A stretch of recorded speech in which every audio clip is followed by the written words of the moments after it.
And so I saw Biggie smile like hard nigga, Brooklyn nigga, ooh, he shot you. I was like, yeah, nigga, get it. And nigga was like smiling about like oh yo. It made you realize like, yo, he's enjoying his life, man. Do you have any memories of Biggie? I only met him once. Tell us about that. Well, you know, the Locks got signed before I did. Even though I bought the Locks to our riders, you know, they got signed. They were a safer group. You know, Puff signed them. And it was a blessing and a curse because they were sure they were happy about getting signed first, and they were on the Benjamins and shit was going. But then he made them jiggy and put them in suits and made them write lyrics for him and took all that publishing and raped them. Wow! Like, damn. I'm glad I didn't. You know, like you keep that. I never saw Biggie smile until after he died. Rapper Earl Simmons, widely known by his stage name DMX, passed away in April 2021 in White Plains Hospital in White Plains, New York, a week after having a heart attack. However, not before exposing Diddy for the terrible man that he is and how poorly he treated the late Biggie Smalls. DMX's career spanned over 2 decades and was dogged by legal issues, tabloid coverage, and battles with drug addiction. A tremendous artist with a style of emotional urgency and a cultural impact that went far beyond his core audience, he was also one of the most popular hardcore rappers to ever break through on a mainstream platform. Due to the confession that the hypnotized hitmaker revealed to him, X opened up about meeting Biggie in one of his earlier interviews, a meeting that he remembered with sadness. Want to learn more? Stay put because we're just getting started. It was a blessing and a curse because they were sure they were happy about getting signed first, and they were on the Benjamins and shit was going. But then he made them jiggy and put them in suits and made them write lyrics for him and took all that publishing and raped them. Like, damn.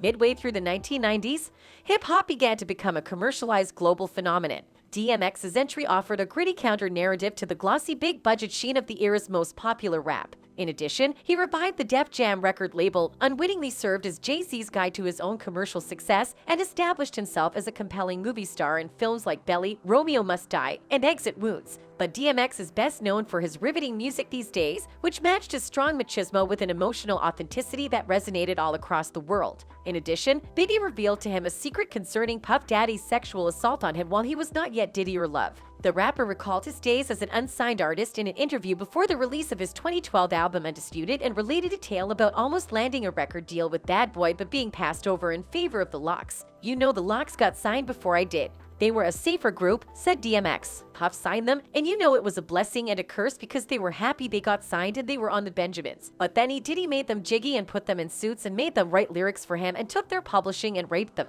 DMX continued by describing how Damien D. Rock Butler arranged for them to meet, but Diddy decided against signing him because he didn't think DMX was a marketable musician. But, as it turns out, many detractors now think Diddy passed up X because he didn't find him beautiful enough to satisfy his sexual need after it became pretty evident that Diddy had a penchant for guys. The thing I respect about Puff was that he told me to my face, he said, his voice is too rough, he's not marketable. You got to respect that. DMX discussed his admiration for Biggie and how Biggie taught him to enjoy a grin in the same interview.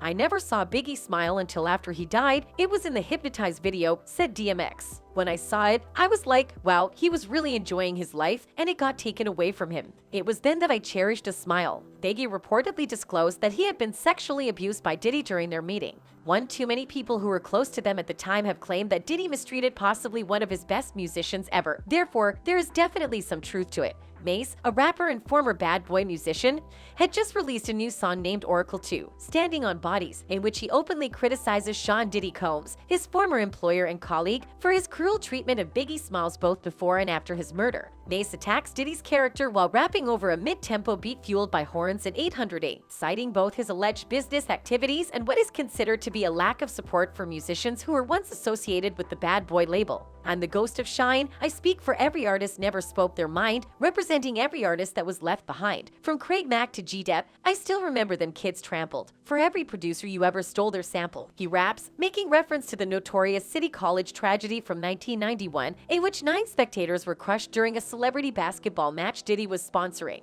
Mace allegedly accuses Diddy of taking advantage of the late notorious B.I.G.'s children in the new song. I'm not hating on your Billy Worth. Right now, I'm only saying what you really work. You ain't no architect, you just a nigga who know how to market death.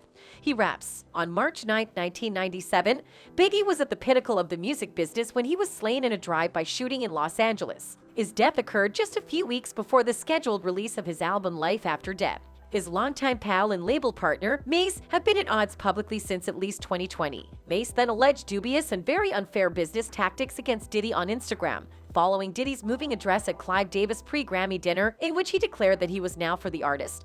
The claims surfaced. Gifts work. Gifts work. He took the watch. They didn't press charges. And we best friends to this day.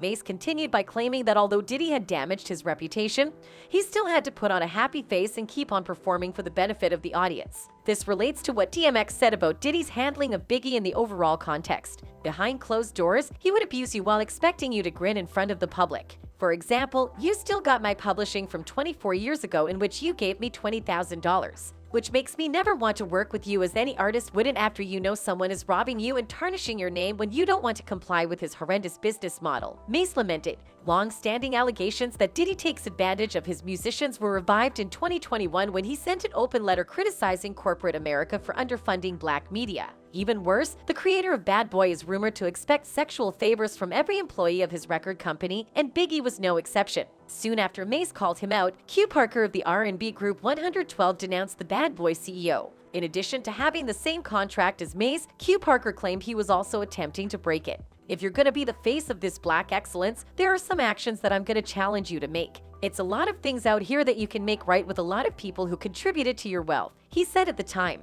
Together with DMX and Mase, 50 Cent is a well-known figure in the industry who has repeatedly accused Diddy of sexually as well as financially abusing his artists. Uncle 50's pain was primarily caused by Biggie's treatment, a man he holds in high regard. Speaking of Mase, 50 Cent previously claimed that Diddy's demand for $2 million prevented Mase from leaving his Bad Boy contract in 2005 and moving to G-Unit Records. 50 would only spend $1 million.